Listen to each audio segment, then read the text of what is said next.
Good evening, ladies and gentlemen. Our production will start in just under 5 minutes. Just under 5 minutes, please.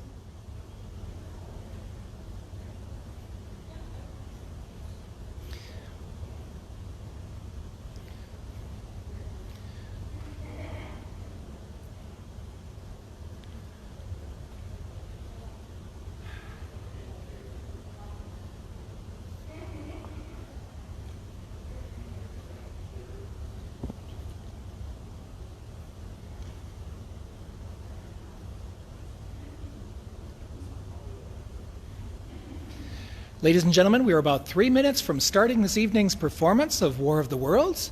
Thank you for joining us. We will be beginning in about 3 minutes.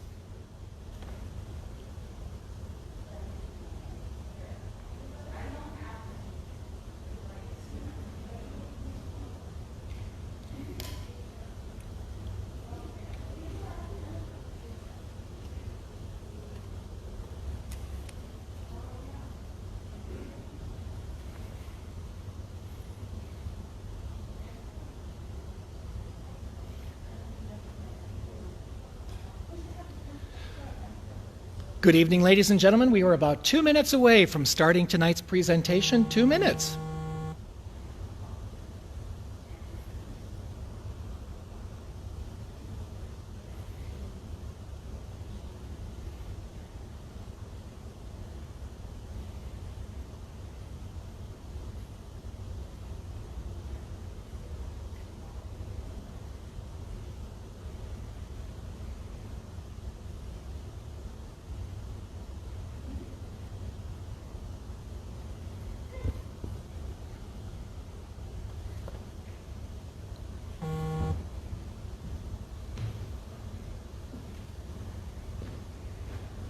This is your 5-minute call, Mr. Fillmore, Mr. Haywood, Miss Sherwood.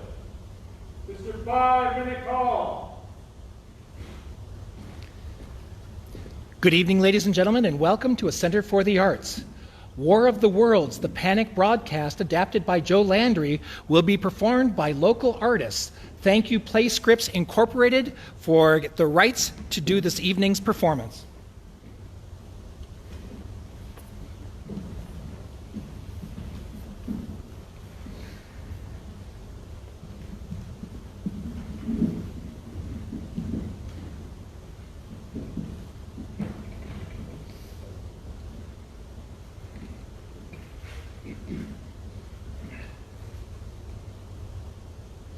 Two minutes to air, Mr. Fillmore, Mr. Lawrence, Mr. Haywood, Miss Sherwood.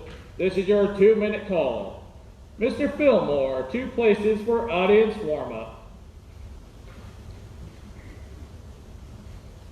Good evening, ladies and gentlemen. Welcome to a live broadcast of WBFR, Playhouse of the Air.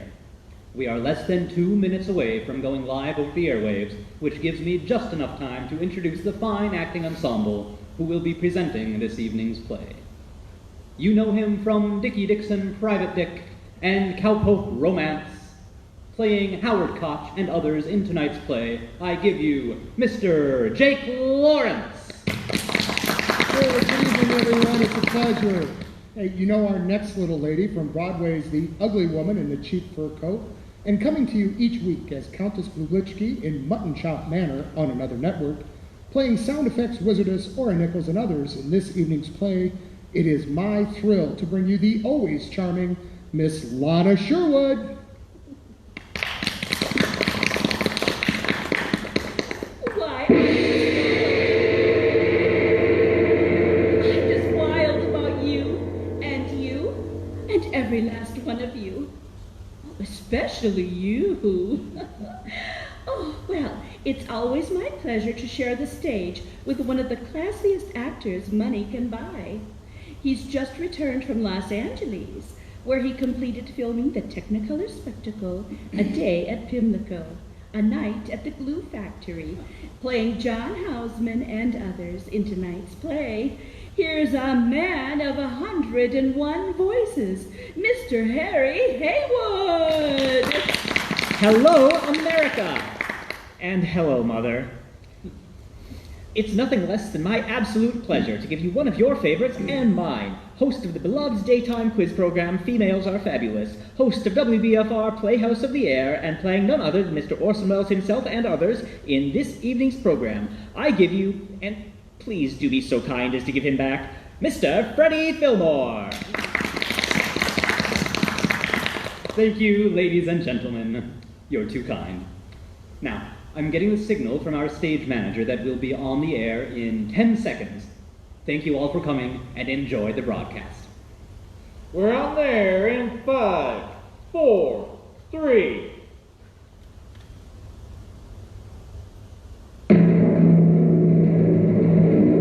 WBFR Playhouse of the Air.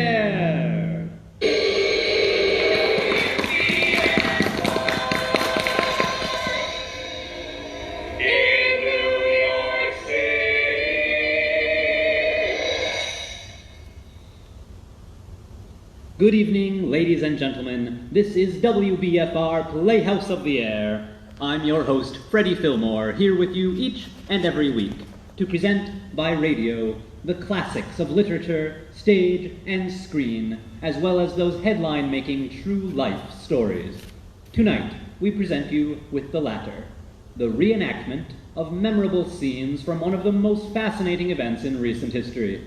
For it was 10 years ago, during the final days of October 1938, that the Martians landed. Yes, you did indeed hear me correctly, ladies and gentlemen.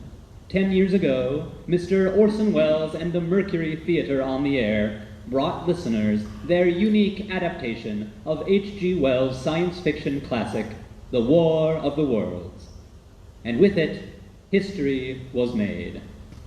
To say the broadcast in question caused a bit of a stir would be a gross understatement.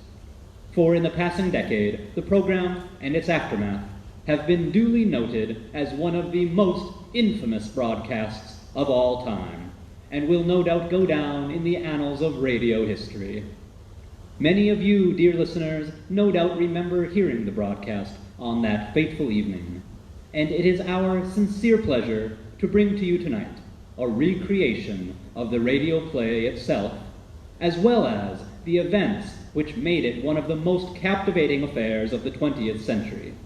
A radio play within a radio play, if you will. Before we present The War of the Worlds itself, we have a special treat for you, dear listeners. Live via telephone, we bring you the writer who adapted H.G. Wells' novella for the radio, Mr. Howard Koch, who has generously agreed to share with us the story behind the broadcast itself. Ladies and gentlemen, the next voice you hear is that of Mr. Koch. Hello, Mr. Koch. Good evening, Mr. Fillmore. Hello, everyone. Good evening, Mr. Koch, and thank you ever so for joining us. It is indeed a thrill. Now, as I understand it, you were present at the creation of this history-making broadcast. Might you perhaps share with our listeners a word or two about how this particular program came to be? Oh, I'd be happy to. Writing radio plays for the Mercury Theater on the Air was my first professional job. The program was built around the name and talents of Orson Welles, the boy genius, who had taken the New York theater scene by storm. Each week, I was responsible for 60 pages of script, dramatizing a literary work assigned to me by Orson or his co-producer, John Houseman, both of whom had pretty exacting standards. It was Houseman who handed me a copy of H.G. Wells' The War of the Worlds. I see. And how was the structure of the play decided? Well, Houseman's only instructions to me were to dramatize the 1898 novella in the form of news bulletins. But in reading the story, which was laid in England and written in narrative style, I realized I could use practically nothing of the author's idea of a Martian's invasion and his description of their appearance and their machines. In short, I was being asked to create an almost entirely original hour-length play in just 6 days. Well, that sounds quite a task indeed. It certainly was, and as a way of breaking through my monstrous case of writer's block, I decided to establish the location of the first Martian arrivals. In my office, I had a map of the state of New Jersey, which I spread across my desk. closed my eyes and put down the pencil point. It happened to fall on a town by the name of Grover's Mill. I liked the sound of it and felt it had an authentic ring. Also, it was near Princeton, where I could logically bring in the observatory and the astronomer, Professor Pearson, who became a leading character in the drama. Can you share with our listeners a bit about the days leading up to the broadcast? What was the atmosphere behind the scenes? Well, the 6 days before the broadcast were one long nightmare of scenes written and rewritten between frantic telephone calls, with pages speeding back and forth to the studio, all the while the Sunday deadline staring me in the face. How many drafts of the script were there? Oh, so many, I'm sure we'd lost count. On Wednesday, a recording was made for Orson and played for him at his suite at the Regis Hotel. And on Thursday morning, Orson's notes would arrive, and another draft would be crafted just in time to be delivered to the CBS lawyers, who would in turn offer their own set of changes. Do you recall some of the changes from the lawyers? Yeah, they gave approval on the stipulation that several names of actual people and locations be changed. Hence, the Hotel Biltmore became the Park Plaza, the Transamerica became the International, President Roosevelt became the Secretary of the Interior, and Bernard Herrmann and the CBS Orchestra became Ramon Recuello and his orchestra. I see. Now, Mr. Orson Welles was rehearsing a play for Broadway at the same time, was he not? That he was. A play by the name of Danton's Death. Just hours before the scheduled broadcast, Orson tore himself away from his Broadway rehearsal and arrived at the studio by ambulance.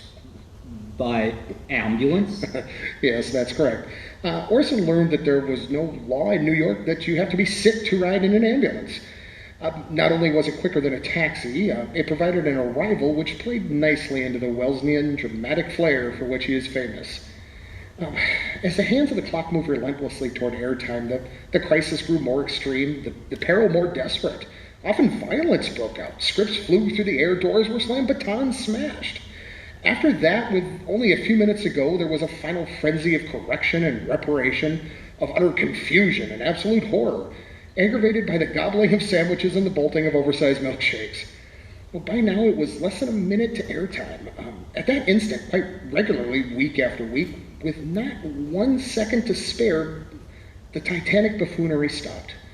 Suddenly out of chaos, much like magic, the show emerged, meticulously executed and precise as clockwork. Where were you during the broadcast itself? Oh, I was rarely present at the broadcast as my work was done. I listened to the broadcast in my apartment, after which I went to sleep, blissfully unaware of what was happening outside. In a sense, I myself was one of the victims of the Halloween prank, as Orson later called it in a masterly understatement. A masterly understatement indeed. Thank you ever so for joining us this evening, Mr. Koch. My pleasure. Ladies and gentlemen, you have just been listening to Mr. Howard Koch, who adapted H.G. Wells' The War of the Worlds for the radio. In a moment, we bring you a reenactment of that broadcast itself. But first, we invite you to listen to a word from our sponsor. Torrential rains, deafening thunderclaps, the howling winds of a hurricane, brutal blizzards of blinding snow, devastating earthquakes weaving a canyon of death and destruction.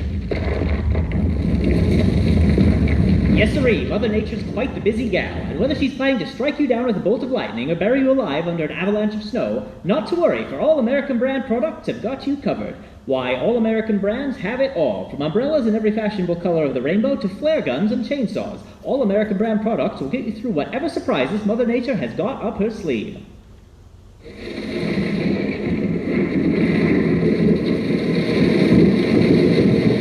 Not so fast. You've got nothing to fear, thanks to All American Brands. Write away for your complimentary 600-page All American Brands catalog today. You'll be glad you did. 1, 2, 3. Be a proud American with All American Brands.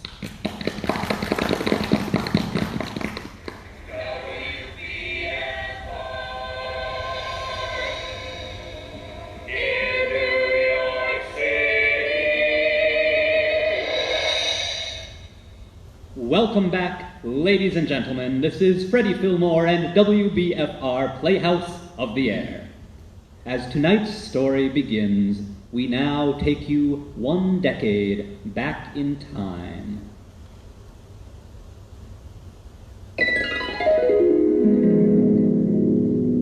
It is the evening of October 30th, 1938, at 7:58 p.m. Eastern Standard Time. We're in Studio 1 of the Columbia Broadcasting Building in Manhattan, where coffee cartons and sandwich paper from the chaos of the day's final dress rehearsal are littered about. There's an excitement in the air, a special thrill reserved for those final moments before the curtain rises. In the control room, producer John Hausman is running over last-minute notes with a myriad of technicians. Now, gentlemen, are we certain the queue line on page 12 will come in precisely at the time we discussed? Yes, Mr. Hausman, 12 minutes to the second. Excellent. Orson and I are counting on you. Now, let's review that handful of last-minute changes. On the floor of the studio, as the cast prepares to go on the air, we hear composer and conductor Bernard Herrmann tuning up the Mercury's orchestra.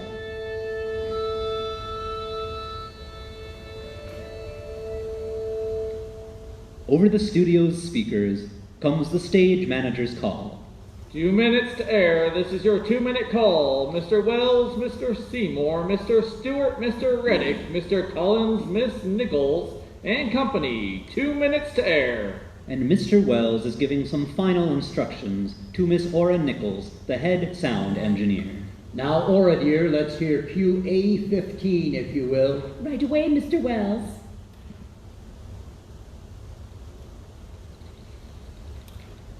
That's fine. Now, a bit more intensity to the end, if you please. And remember to cut cue A34 like that. Will do, Mr. Wells. Very good.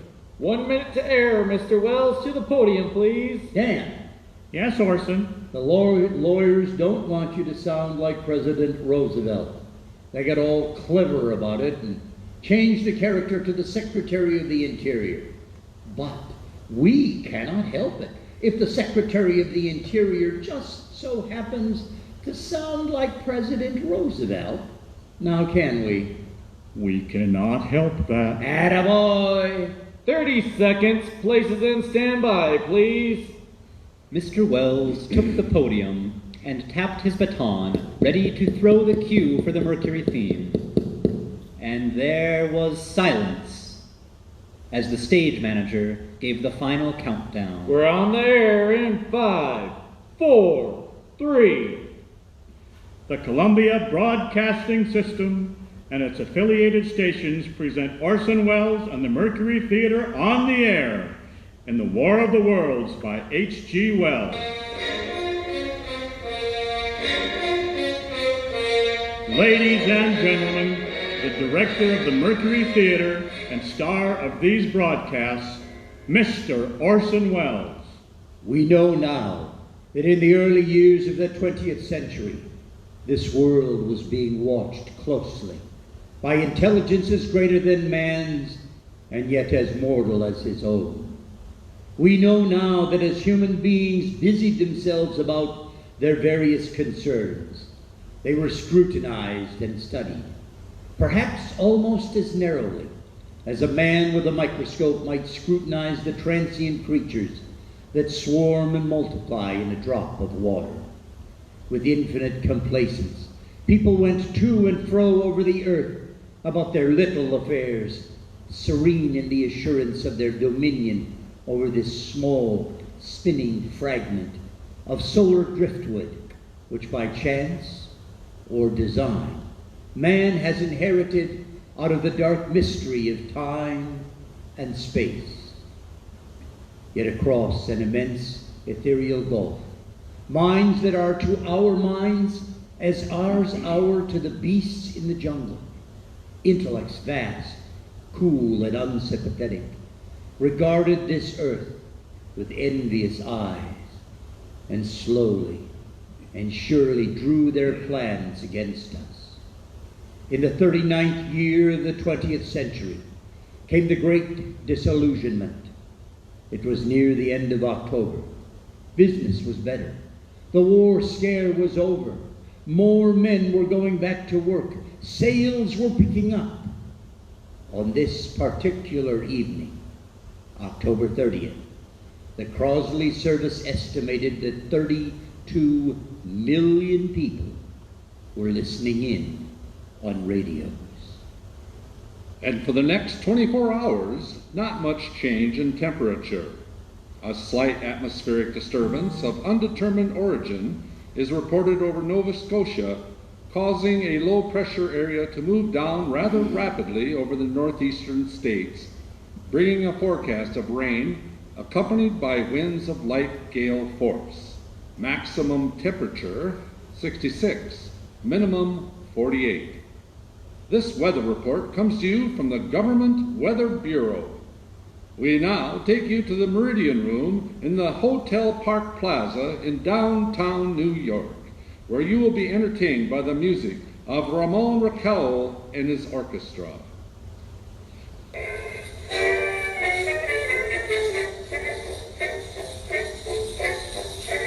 Good evening, ladies and gentlemen. From the Meridian Room in the Park Plaza Hotel in New York City, we bring you the music of Ramon Raquel and his orchestra, with a touch of the Spanish. Ramon Raquel leads off with La Cupacita.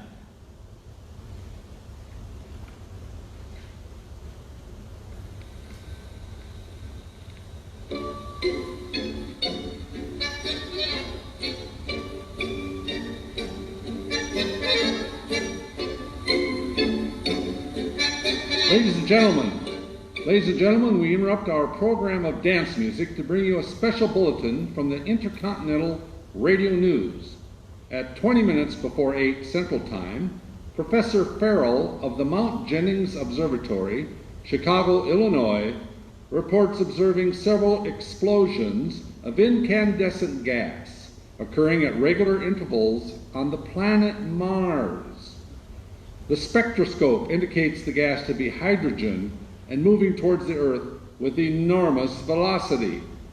Professor Pearson of the observatory at Princeton confirms Farrell's observation and describes the phenomenon as, quote, like a jet of blue flame shot from a gun, unquote. We now return you to the music of Ramon Raquel, playing for you in the Meridian Room of the Park Plaza Hotel, situated in downtown New York.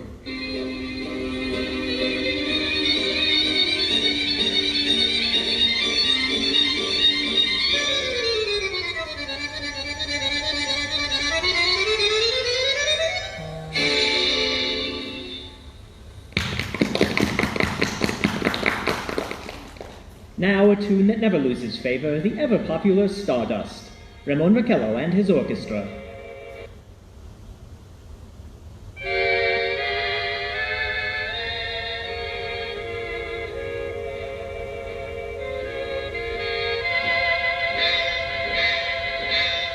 Ladies and gentlemen, following on the news given in our bulletin a moment ago, the Government Meteorological Bureau has requested the large observatories of the country to keep an astronomical watch on any further disturbances occurring on the planet Mars.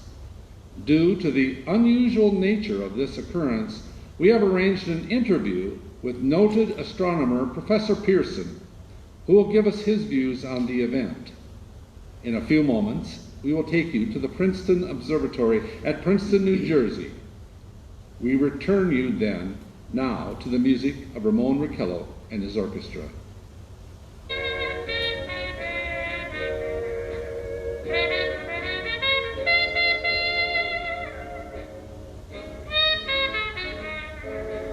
We are now ready to take you to the Princeton Observatory at Princeton, where Carl Phillips, our commentator, will interview Professor Richard Pearson, famous astronomer. We take you now to Princeton, New Jersey. Good evening, ladies and gentlemen.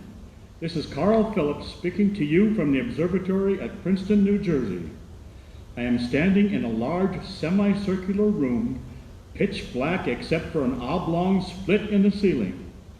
Through this opening, I can see a sprinkling of stars that cast a kind of frosty glow over the intricate mechanism of the huge telescope. The ticking sound you hear is the vibration of the clockwork. Professor Pearson stands directly above me on the small platform, peering through a giant lens. I ask you to be patient, ladies and gentlemen, during any delay that may arise during our interview. Besides his ceaseless watch of the heavens, Professor Pearson may be interrupted by telephone or other communications. During this period, he is in constant touch with the astronomical centers of the world. Professor, may I begin our questions? At any time, Mr. Phillips. Professor, would you please tell our radio audience exactly what you see as you observe the planet Mars through your telescope? Nothing unusual at the moment, Mr. Phillips. A red disk spinning in a blue sea. Transverse stripes across the disk, quite distinct now, because Mars happens to be the point nearest the Earth, in opposition, as we call it. In your opinion, what do these transverse stripes signify, Professor? Not canals, I can assure you, Mr. Phillips, although that's the popular conjecture of those who imagine Mars to be inhabited. From a scientific viewpoint, the stripes are merely the result of atmospheric conditions peculiar to the planet. Then you're quite convinced, as a scientist, that living intelligence as we know it does not exist on Mars? I'd say the chance against it are 1,000 to 1. And yet, how do you account for those gas eruptions occurring on the surface of the planet at regular intervals? Mr. Phillips, I cannot account for it. By the way, Professor, for the benefit of our listeners, how far is Mars from the Earth? Approximately 40 million miles. Well, that seems a safe enough distance. Thank you. Just a moment. Ladies and gentlemen, someone has just handed Professor Pearson a message. While he reads it, let me remind you that we are speaking to you from the observatory in Princeton, New Jersey, where we are interviewing the world-famous astronomer, Professor Richard Pearson. One moment, please. Professor, he has passed me a message which he has just received. Professor, may I read the message to the listening audience? Certainly, Mr. Phillips. Ladies and gentlemen, I shall read you a wire addressed to Professor Pearson from Dr. Gray of the National History Museum, New York. Quote, 9:15 p.m. Eastern Standard Time. Seismograph registered shock of almost earthquake intensity occurring within a radius of 20 miles of Princeton, New Jersey. Please investigate. Signed, Lloyd Gray, Chief of Astronomical Division, unquote.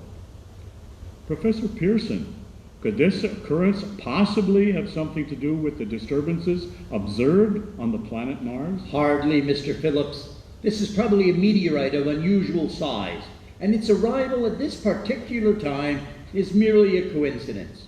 However, we shall conduct a search as soon as daylight permits. Thank you, Professor. Ladies and gentlemen, for the past 10 minutes, we have been speaking to you from the observatory at Princeton, New Jersey, bringing you a special interview with Professor Richard Pearson, noted astronomer. This is Carl Phillips speaking. We are returning you now to our New York studio.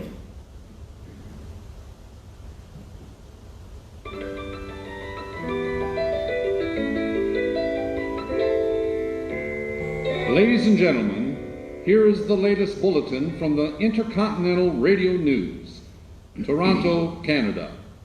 Professor Morse of McGill University reports observing a total of 3 explosions on the planet Mars between the hours of 7:45 p.m.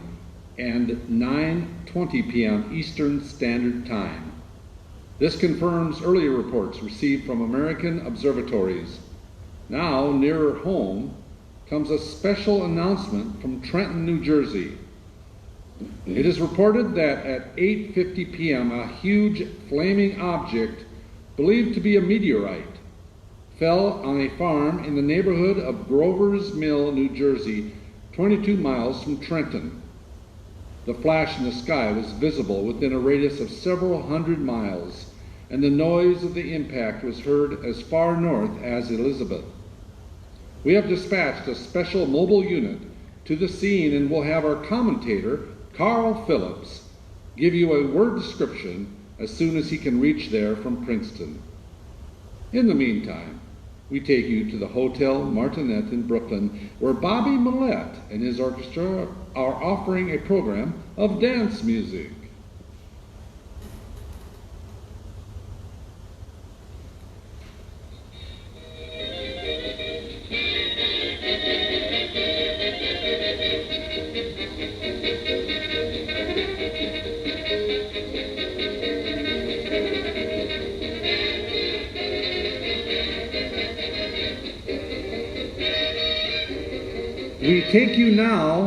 We take you now, ladies and gentlemen, to Grover's Mill, New Jersey.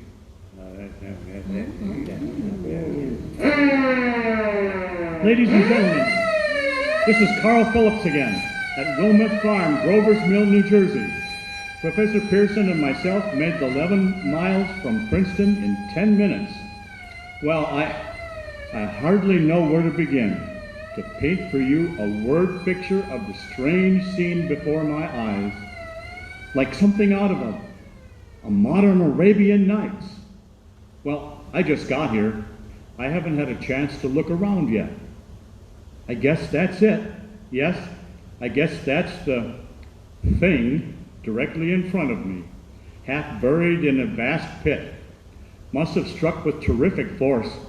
The ground is covered with splinters of a tree it must have struck on its way down. What I can see of the object itself doesn't look very much like a meteor. At least not the meteors I've seen. It looks more like a huge cylinder. It has a diameter of, what would you say, Professor Pearson? What's that? What would you say? What is the diameter? About 30 yards. About 30 yards. The metal on the sheath is, well, I've never seen anything like it. The color is sort of yellowish white. Curious spectators now are pressing close to the object in spite of the efforts of the police to keep them back. They're getting in front of my line of vision. Would you mind standing to one side, please? Hey, one side there, one side! While the policemen are pushing the crowd back, here's Mr. Wilmot, owner of the farm. He may have some interesting facts to add. Mr. Wilmot, would you please tell the radio audience as much as you remember of this rather unusual visitor that dropped in your backyard? Step closer, please. Ladies and gentlemen, this is Mr. Wilmot. Well, I was listening to the radio. Closer and louder, please. Pardon me? Louder, please. Closer. Yes, sir. Yes, sir. Well, I was listening to the radio and kind of drowsing. That professor fellow was talking about Mars, so I was half dozing and Yes, Mr. Wilmot. Then what happened? Well, as I was saying, I was listening to the radio kind of halfways. Yes, Mr. Wilmot. And then you saw something? Well, not first off. I heard something. And what did you hear? A hissing sound. Like this. Kind of like a 4th of July rocket. Then what? Turned my head out the window and I would have swore I was to sleep and dreaming. Yes? Well, I seen a kind of greenish streak and then zingo, something smacked the ground and knocked me clear out of my chair. Well, were you frightened, Mr. Wilmot? Well, I ain't quite sure. I reckon I was kind of riled. Thank you, Mr. Wilmot. Thank you. Want me to tell you some more? No, that's quite all right. Thanks plenty. Ladies and gentlemen, you've just heard from Mr. Wilmot, owner of the farm where this thing has fallen. I wish I could convey the atmosphere, the background of this fantastic scene. Hundreds of cars are parked in a field in back of us. Police are trying to rope off the roadway leading to the farm, but it's no use. They're breaking right through. Cars' headlights throw an enormous spot on the pit where the object's half buried. Some of the more daring souls are now venturing near the edge. Their silhouettes stand out against the metal sheen. One man wants to touch the thing. He's having an argument with a policeman. The policeman wins. Now, ladies and gentlemen, there's something I haven't mentioned in all this excitement, but now it's becoming more distinct. Perhaps you've caught it already on your radio. Listen. Do you hear it? It's a curious humming sound that seems to come from inside the object. I'll move the microphone nearer. Now we're not more than 25 feet away. Can you hear it now? Oh, Professor Pearson. Yes, Mr. Phillips. Can you tell us the meaning of that scraping noise inside the thing? Possibly the unequal cooling of its surface. I see. Do you still think it's a meteor, Professor? I don't know what to think. The metal casing is definitely extraterrestrial, not found in this Earth. Friction with the Earth's atmosphere usually tears holes in a meteorite. This thing is smooth, as you can see, of cylindrical shape. Just a minute. Something's happening. Ladies and gentlemen, this is terrific. This end of the thing is beginning to flake off. The top is beginning to rotate like a screw. The thing must be hollow. Keep that.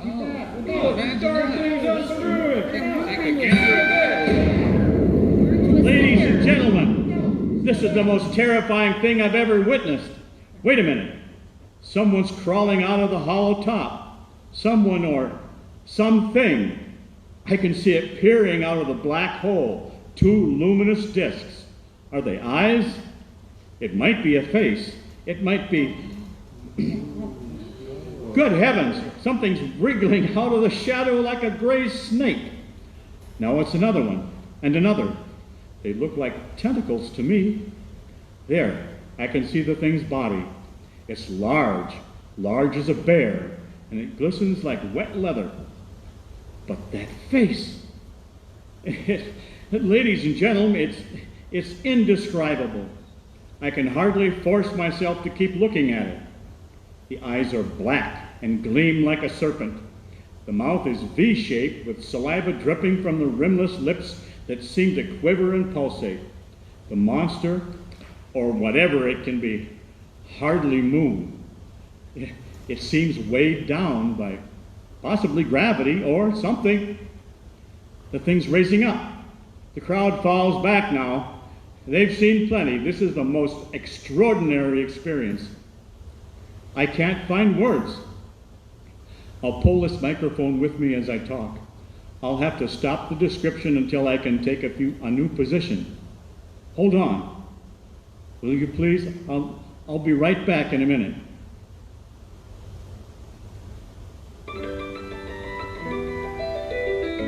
We are bringing you an eyewitness account of what's happening in the Wilmouth Farm, Grover's Mill, New Jersey.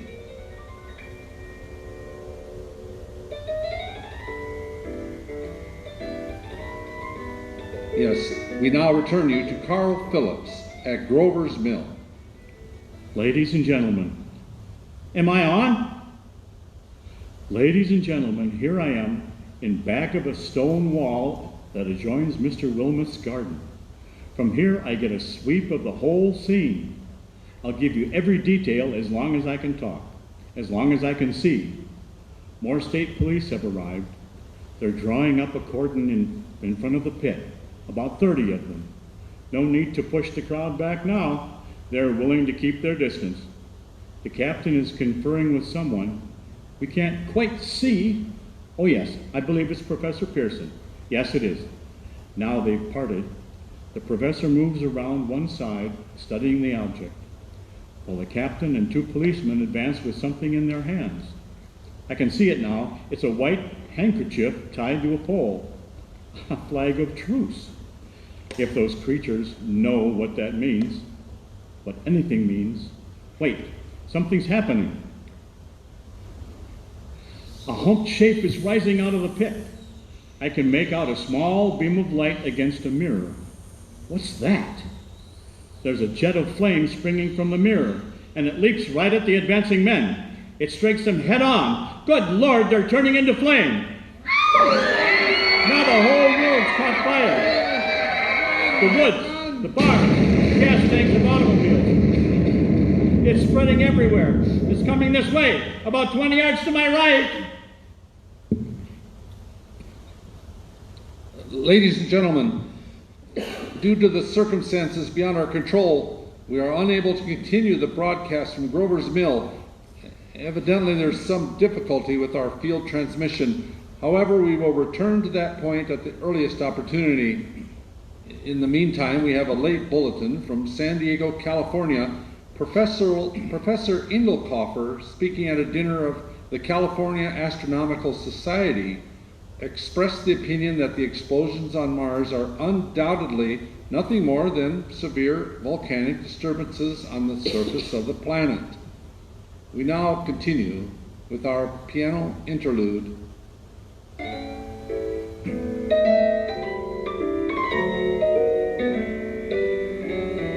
Ladies and gentlemen, I have just been handed a message that came in from Grover's Mill by telephone.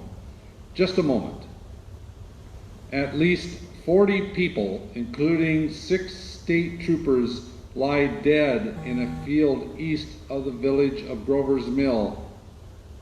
Their bodies burned and distorted beyond all possible recognition. The next voice you hear will be that of Brigadier General Montgomery Smith, commander of the state militia at Trenton, New Jersey. I have been requested by the governor of New Jersey to place the counties of Mercer and Middlesex as far west as Princeton and east to Jamesburg under martial law. No one will be permitted to enter this area except by a special pass issued by state or military authorities. 4 companies of state militia are proceeding from Trenton to Grover's Mill and will aid in the evacuation of homes within the range of military operations. Thank you. You have been listening to General Montgomery Smith, commanding the state militia in Trenton. In the meantime, further details of the catastrophe at Grover's Mill are coming in. The strange creatures, after unleashing their deadly assault, crawled back into their pit and made no attempt to prevent the efforts of the firemen to recover the bodies and extinguish the fire. Combined fire departments of Mercer County are fighting the flames which menace the entire countryside. We have been unable to establish any contact with our mobile unit at Grover's Mill, but we hope to be able to return you there at the earliest possible moment. In the meantime, we take you... Oh, just a moment, please. Ladies and gentlemen, I have just been informed that we have been finally established communication with an eyewitness of the tragedy.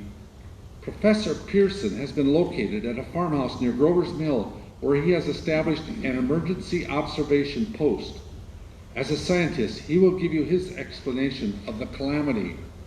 The next voice you hear will be that of Professor Pearson, brought to you by direct wire. Professor Pearson? Of the creatures in the rocket cylinder at Grover's Mill, I can give you no authoritative information, either as to their nature, their origin, or their purposes here on Earth. Of their destructive instrument, I might venture some conjectural explanation. For want of a better term, I shall refer to the mysterious weapon as a heat ray. It's all too evident that these creatures have scientific knowledge far in advance of our own. It is my guess that in some way they are able to generate an intense heat in a chamber of practically absolute non-conductivity. This intense heat they project in a parallel beam against any object they choose by means of a polished parabolic mirror of unknown composition, which much as the mirror of a lighthouse projects a beam of light. That is my conjecture of the origin of the heat ray. Thank you, Professor Pearson. Ladies and gentlemen, here is a bulletin from Trenton. It is a brief statement informing us that the charred body of Carl Phillips has been identified in a Trenton hospital. Now here's another bulletin from Washington, D.C. The Office of the Director of the National Red Cross reports 10 units of Red Cross emergency workers have been assigned to the headquarters of the state militia stationed outside Grover's Mill, New Jersey. And here's a bulletin from State Police. Princeton Junction. The fires at Grover's Mill and vicinity are now under control. Scouts report all quiet in the pit and no sign of life appearing from the mouth of the cylinder. And now, ladies and gentlemen, we have a special statement from Mr. Harry McDonald, Vice President in charge of operations. We have received a request from the militia at Trenton to place at their disposal our entire broadcasting facilities. In view of the gravity of the situation and believing that radio has a responsibility to serve in the public interest at all times, we are turning over our facilities to the state militia at Trenton. We now take you to the field headquarters of the state militia near Grover's Mill, New Jersey. This is Captain Lansing of the Signal Corps attached to the state militia, now engaged in military operations in the vicinity of Grover's Mill. Situation arising from the reported presence of certain individuals of unidentified nature is now under complete control. The cylindrical object, which lies in a pit directly below our position, is surrounded on all sides by 8 battalions of infantry, without heavy field pieces but adequately armed with rifles and machine guns. All cause for alarm of such, if such cause ever existed, is now entirely unjustified. The things, whatever they are, do not even venture to poke their heads above the pit. I can see their hiding place plainly in the glare of the searchlights here. With all their reported resources, these creatures can scarcely stand up against heavy machine gun fire. Anyway, it's an interesting outing for the troops. I can make out their khaki uniforms crossing back and forth in front of the lights. It looks almost like a real war. There appears to be some slight smoke in the woods bordering the Millstone River. Probably fire started by campers. Well, we ought to see some action soon. One of the companies is deploying on the left flank. A quick thrust and it will all be over. Now wait a minute. I see something on top of the cylinder. No, it's nothing but a shadow. Now the troops are on the edge of the Wilmouth farm. 7,000 armed men closing in on an old metal tube. Wait, that wasn't a shadow. It's something moving, solid metal. Kind of shield-like affair rising up out of the cylinder. It's going higher and higher. Why, it's standing on legs, actually rearing up on a sort of metal framework. Now it's reaching above the trees and the searchlights are on it. Hold on! Ladies and gentlemen, I have a grave announcement to make. Incredible as it may seem, both the observations of science and the evidence of our eyes lead to the inescapable assumption that these strange beings who landed in the Jersey farmlands tonight are the vanguard of an invading army from the planet Mars. The battle which took place tonight at Grover's Mill has ended in one of the most startling defeats ever suffered by any army in modern times. 7,000 men armed with rifles and machine guns pitted against a single fighting machine of the invaders from Mars. 120 known survivors. The rest strewn over the battle area from Grover's Mill to Plainsboro, crushed and trampled to death under the metal feet of the monster, or burned to cinders by its heat ray. The monster is now in control of the middle section of New Jersey and has effectively cut the state through its center. Communication lines are down from Pennsylvania to the Atlantic Ocean. Railroad tracks are torn and service from New York to Philadelphia discontinued, except routing some of the trains through Allentown and Phoenixville. Highways to the north, south, and west are clogged with frantic human traffic. Police and Army reserves are unable to control the mad flight. By morning, the fugitives will have swelled Philadelphia, Camden, and Trenton. It is estimated to twice their normal population. At this time, martial law prevails throughout New Jersey and eastern Pennsylvania. We take you now to Washington for a special broadcast on the national emergency. Here's the Secretary of the Interior. Citizens of the nation, I shall not try to conceal the gravity of the situation that confronts the country, nor the concern of your government in protecting the lives and property of its people. However, I wish to impress upon you, private citizens and public officials, all of you, the urgent need of calm and resourceful action. Fortunately, this formidable enemy is still confined to a comparatively small area, and we may place our faith in the military forces to keep them there. In the meantime, placing our faith in God, we must continue the performance of our duties, each and every one of us, so that we may confront this destructive adversary with a nation united, courageous, and consecrated to the preservation of human supremacy on this earth. I thank you. You have just heard the Secretary of Interior speaking from Washington. Bulletins, too numerous to read, are piling up in the studio here. We are informed the central portion of New Jersey is blacked out from radio communication due to the effect of the heat wave upon power lines and electrical equipment. Here's a special bulletin from New York. Cables received from English, French, German scientific bodies are offering assistance. Astronomers reported continued gas outbursts at regular intervals on planet Mars. Majority voiced an opinion that enemy will be reinforced by additional rocket machines. Attempts made to locate Professor Pearson of Princeton, who has observed Martians at close range. It is feared he was lost in recent battle. Here's one, Langdon Field, Virginia. Scouting planes report 3 Martian machines visible above treetops, moving north towards Somerville with population fleeing ahead of them.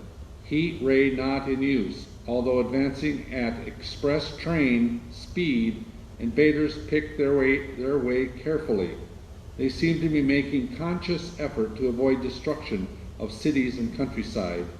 However, they stop to uproot power lines, bridges, and railroad tracks. Their apparent objective is to crush resistance, paralyze communication, and disorganize human society. And here's a bulletin from Basking Ridge, New Jersey. Coon hunters have stumbled on a second cylinder, similar to the first embedded in the Great Swamp 20 miles south of Morristown. Army field pieces are proceeding from Newark to blow up second invading unit before cylinder can be opened and the fighting machine rigged. They are taking up position in the foothills of Watchton Mountains. Another bulletin from Langdon Field, Virginia. Scouting planes report enemy machines, now 3 in number, increasing speed northward, kicking over houses and trees in their evident haste to form a conjunction with their allies south of Morristown. Machines also sighted by telephone operator east of Middlesex within 10 miles of Plainfield. And here's a bulletin from Winston Field, Long Island. A fleet of Army bombers carrying heavy explosives are flying north in pursuit of the enemy. Scouting planes act as guides. They keep speeding enemy in sight. Just a moment, please. Just a moment, please. Ladies and gentlemen, we've run special wires to the artillery line and adjacent villages to give you direct reports in the zone of the advancing enemy. First, we take you to the battery of the 22nd Field Artillery located in the Watchton Mountains. Range 32 meters. 32 meters. Projection 39 degrees. 39 degrees. Fire.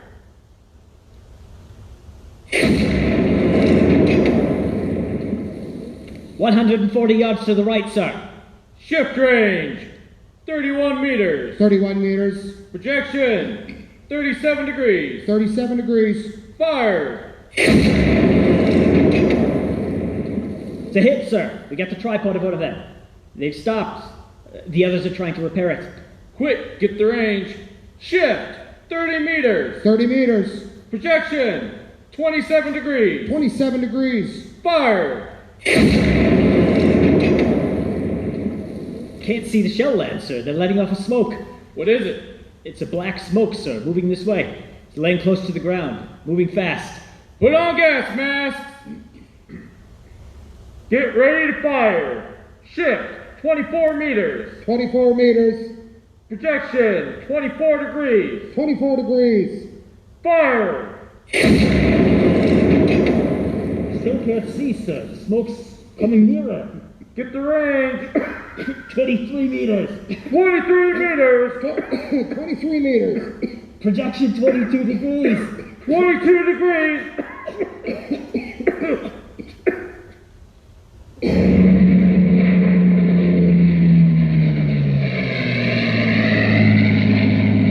Army bombing plane V-843 off Bayonne, New Jersey. Lieutenant Boyd, commanding 8 bombers. Reporting to Commander Fairfax, Langham Field. This is Voight reporting to Commander Fairfax, Langham Field. Enemy tripod machines now in sight, reinforced by 3 machines from the Morristown cylinder, 6 altogether. 1 machine already crippled, believed hit by shell from Army gun in Watchton Mountains. Guns now appear silent. A heavy black fog hanging close to the earth of extreme density, nature unknown. No sign of heat ray. Enemy now turns east, crossing Passaic River into the Jersey marshes. Another straddles the Pulaski Skyway. Evident objective is New York City. They're pushing down a high-tension power station. The machines are close together now, and we're ready to attack. Planes circling, ready to strike. 1,000 yards and we'll be over the first. 800 yards, 600, 400, 200. There they go, the giant arm raised. Green flash. They're spraying us with flame, 2,000 feet. Engines are giving out, no chance to release bombs. Only one thing left. Dropping them, plane and all. We're diving on the first one. Now the engine's gone.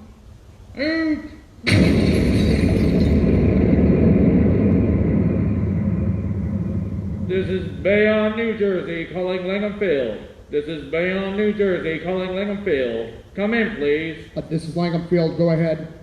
8 Army bombers in engagement with enemy tripod machines over Jersey Flats.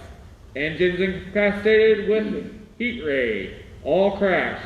1 enemy machine destroyed. Enemy now discharging heavy black smoke in direction of... This is Newark, New Jersey. This is Newark, New Jersey. Warning. Poisonous black smoke pouring in from Jersey marshes. Reaches South Street. Gas masks useless. Urge population to move into open spaces. Automobiles use routes 7, 23, 24. Avoid congested areas. Smoke now spreading over Raymond Boulevard.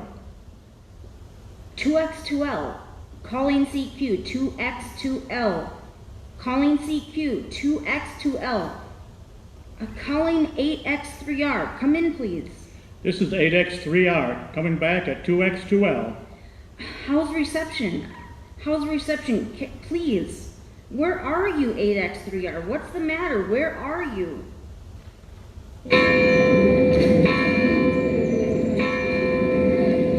I'm speaking from the roof of the broadcasting building in New York City. The bells you hear are ringing to warn the people to evacuate the city as the Martians approach. Estimated in the last 2 hours, 3 million people have moved out along the roads to the north. Hutchinson River Parkway still kept open for motor traffic. Avoid bridges to Long Island, hopelessly jammed. All communication with Jersey Shore closed 10 minutes ago. No more defenses. Our Army wiped out. Artillery, Air Force, everything wiped out. This may be the last broadcast. We'll stay here to the end.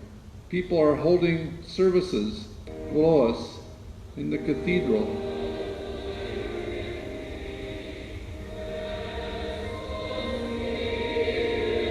Now I look down in the harbor. All manner of boats, overloaded with fleeing population pulling out from the docks. Streets are all jammed. Noise and crowds. Sounds like New Year's Eve in the city. Oh, wait a minute. Enemy now in sight above the Palisades. 1, 2, 5. 5 great machines. First one is crossing the river. I could see it from here, wading the Hudson like a man wading through a brook.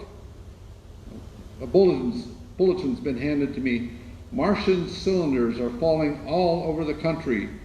One outside Buffalo, one in Chicago, St. Louis, seem to be timed and spaced. Oh, now that first machine reaches the shore. He stands there watching, looking over the city. His steel, cowlish head is even with the skyscrapers. He waits for the others. They rise like a line of new towers on the city's west side. Now they're lifting their metal hands. This is the end now. Smoke comes out, black smoke. Thick black smoke drifting over the city. People, it's of no use, they're falling like flies. Now the smoke's crossing 6th Avenue, 5th Avenue, 100 yards away, 50 feet. 2X2L calling CQ. 2X2L calling CQ. 2X2L calling CQ. New York. Isn't there anyone on the air? Isn't there anyone on the air? Isn't there anyone? 2X2L.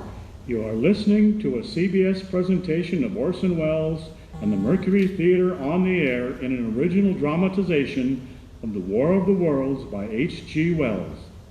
The performance will continue after a brief intermission. This is the Columbia Broadcasting System.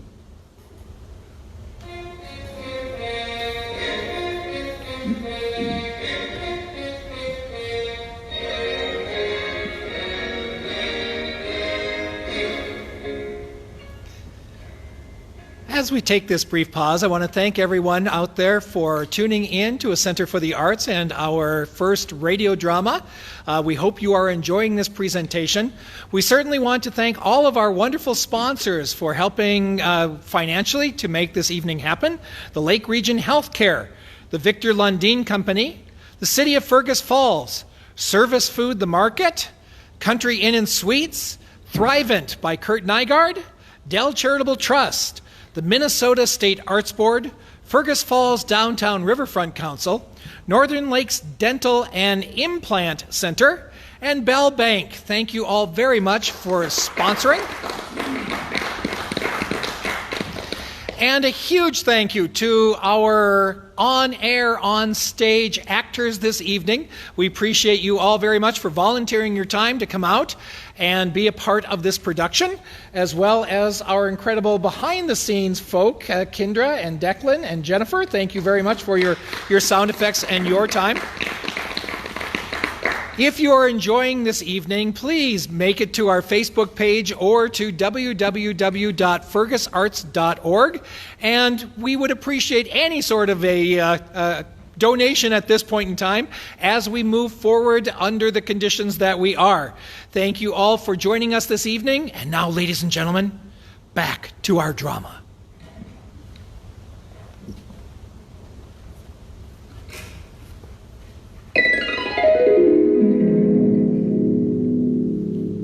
Ladies and gentlemen, this is Freddie Fillmore, once again returning you briefly to the WBFR broadcast building and the WBFR Playhouse of the Air. If you're just tuning in, you have been listening to a special broadcast program this evening, a reenactment of the infamous 1938 broadcast of The War of the Worlds. Now, here's a fact of which you may not be aware, but one which will figure greatly as tonight's program continues.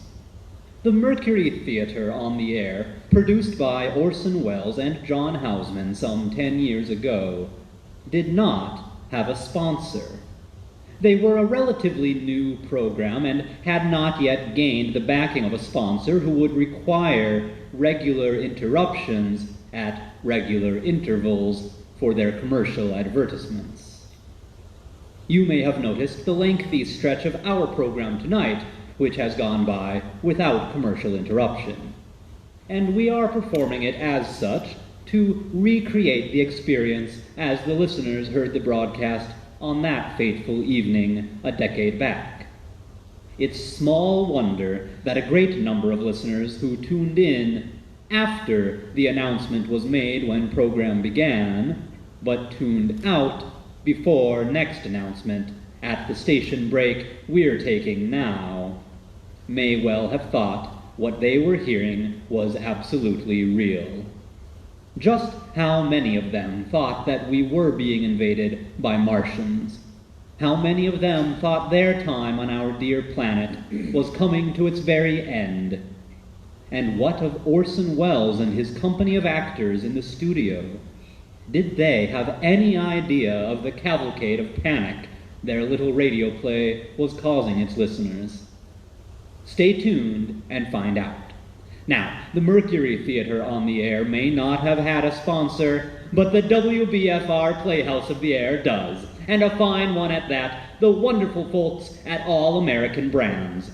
And we will return to our broadcast after a word from them now. Happy anniversary, darling. Oh, well, honey, you remembered. Well, I must confess, I had a little help. Oh, did you circle the date on the calendar? Oh, I did better than that. I received a reminder telephone call from All American Brands 2 weeks ago, and they helped me plan an anniversary you'll never forget. If you'll be so kind as to close your eyes and step out in the backyard with me, my dear. Whatever on earth? Oh, just a few more steps. Now, here we are. Open your eyes and surprise! Oh, darling! A hot air balloon! Just what I've always wanted!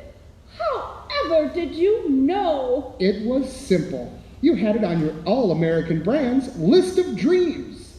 Why, I did, but it was only a dream. Well, now it's a dream come true. Shall we take it for a spin? Yes, please. Would you look at that view? It's thrilling, my darling. How about some All-American champagne, my pet? Delicious. And here's a little something else for you, my love. Oh, darling, it's an All-American brand lady's pistol with a monogram powder pink grip. Now I will feel safe when you have to stay all those late nights at the office with your secretary. And here's a gift for you, darling. Oh, it's so huge. Only the best for you, dear. Is this what I think it is? Is this an All-American brand man's machine gun? You betcha. Now you'll have all the power you need when you go away for those long hunting weekends with your handsome man friends. I can't wait to try it out. No time like the present. I loaded it this morning. And I loaded yours. Shall we? Be my guest. Oh, darling, it's wonderful. Did you see how I hit that bald eagle with only one shot? Not bad for a lady. I'll say. Why, darling, you're wonderful. Now it's your turn. Okay, stand back. Honey, I dare say you took out an entire herd of American buffalo. Well, it was a cinch, thanks to you and All American brand products. Happy anniversary, dear. Happy anniversary, darling. Shall we do it together? Nothing would give me a greater thrill.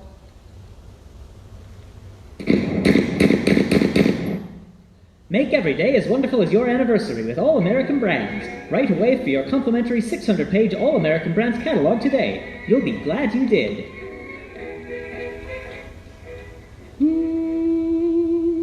1, 2, 3. Be a proud American with All American Brands.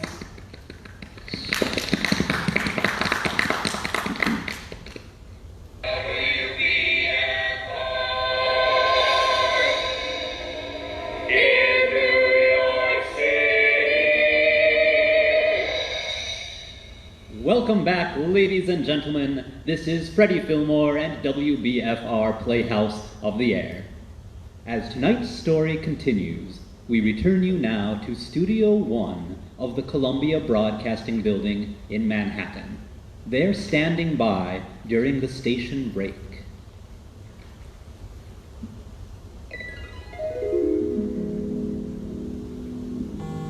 Two minutes till we're back on the air. As the actors prepare for the second act of their play, producer John Hausman rushes out of the control room and to Mr. Wells. Orson! Why, John, you're white as a sheet. What the devil's going on? You're not going to believe this. Try me. Listeners have been calling into the switchboard. They're in a panic. Panic? Why? They think it's real. Did you hear that, folks? Laugh all you want, Orson, but the CBS bigwigs aren't laughing. Believe me, they've been in the control room for the past 10 minutes demanding a station break. And we're giving them one now, aren't we? I had to do everything within my power to stop them from taking us off the air. And you did a fine job at such, my boy. But I don't see the call for such hullabaloo, John. After all, it's only a play. But the listeners, Orson, they don't think it's a play. They think it's really happening. That's the point, isn't it? Why do we do this, John? To be convincing. To further the suspension of disbelief. Well, you're succeeding. So congratulations. But just how far would you like the listeners to suspend their disbelief? So far as the traffic will allow, of course. Even if that includes inciting a riot. Oh, so now it's a riot? A minute ago it was a panic. Exactly how many phone calls have come through the CBS switchboard? A sufficient enough number that we're engaging in this conversation. Get me a number, John. How many calls? Find out. Keep a tally in the control booth. Then you can let me know how many calls have come in once we're off the air. I don't need you running in here like the sky is falling. 1 minute to air. We have a responsibility to the listening public, Orson. And I, for one, believe that responsibility to be to entertain them. Is that not what we're doing? Yes, Orson. Relax, John. And who knows? Perhaps a bit of attention will land this program a sponsor. Any press is good press. You're not experiencing this little play the same way I am from the control room. I dare say there's more panic emanating from you at the moment than our dear listeners. Panicky calls aside, how's the play going? Other than that, Mrs. Lincoln, how's the show? That's the spirit. It's coming off fine, Orson, just fine. Attaboy. 30 seconds to air. Get me those numbers, John. Just how many scaredy cats and little old ladies are telephoning the switchboard? And are they indeed panicked or simply bored and want somebody to talk to? Back to the control booth, John. On with the show, shall we, folks? Back on the air in 5, 4, 3. You are listening to a CBS presentation of Orson Welles and the Mercury Theater on the Air in an original dramatization of The War of the Worlds by H.G. Wells. As I set down these notes on paper, I'm obsessed by the thought that I may be the last living man on earth. I have been hiding in this empty house near Grover's Mill, a small island of daylight, cut off by the black smoke from the rest of the world. All that happened before the arrival of these monstrous creatures in the world now seems to be part of another life, a life that has no continuity with the present. Furtive evidence of the lonely derelict who pencils these words on the back of some astronomical notes bearing the signature of Richard Pearson. I look down at my blackened hands, my torn shoes, my tattered clothes, and I try to connect them with a professor who lives at Princeton and who on the night of October 30th glimpsed through his telescope an orange splash of light on a distant planet. My wife, my colleagues, my students, my books, my observatory, my world. Where are they? Did they ever exist? Am I Richard Pearson? What day is it? Do days exist without calendars? Does time pass when there are no human hands left to wind the clocks? in writing down my daily life, I tell myself, I shall preserve human history between the dark covers of this little book that was meant to record the movements of the stars. But to write, I must live. And to live, I must eat. I find moldy bread in the kitchen and an orange not too spoiled to swallow. I keep watch at the window. From time to time, I catch sight of a Martian above the black smoke. The smoke still holds the house in its black coil. But at length, there is a hissing sound, and suddenly I see a Martian mounted on his machine, spraying the air with a jet of steam, as if to dissipate the smoke. I watch in a corner as his huge metal legs nearly brush against the house. Exhausted by terror, I fall asleep. It's morning. Morning. Sun streams in the window.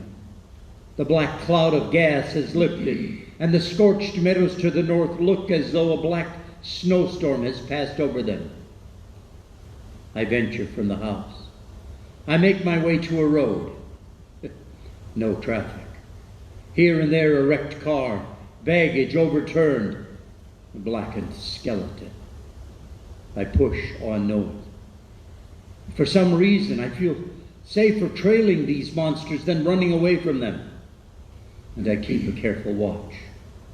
I have seen the Martians feed.